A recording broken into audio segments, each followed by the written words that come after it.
Pemirsa, untuk mendongkrak kunjungan wisatawan mancanegara ke tanah air, Kementerian Pariwisata memprioritaskan pembangunan 1.000 homestay atau desa wisata pada tahun ini. Pada awal ini, untuk tahap awalnya, pembangunan homestay akan diprioritaskan di 3 wilayah, yakni Bali, Jakarta, dan Kepulauan Riau. Pada triwulan pertama tahun 2017, Kementerian Pariwisata menargetkan pembangunan 1.000 homestay atau desa wisata sebagai program Quick Win. Sejalan dengan program itu, Bali sebagai daerah tujuan wisata dunia pun telah mengembangkan desa wisata. Selain Bali, program ini juga diprioritaskan di Jakarta dan Kepulauan Riau.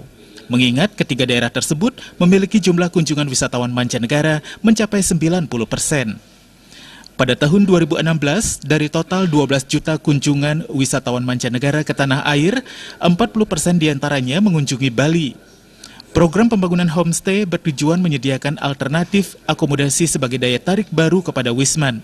Harapannya agar bisa meningkatkan kunjungan Wisman ke tanah air.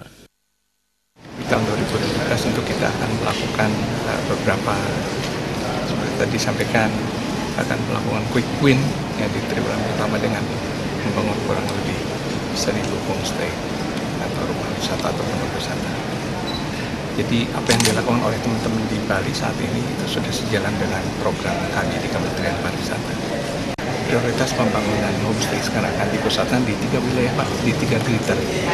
Jadi greater Bali, greater Jakarta, dan greater Kepri.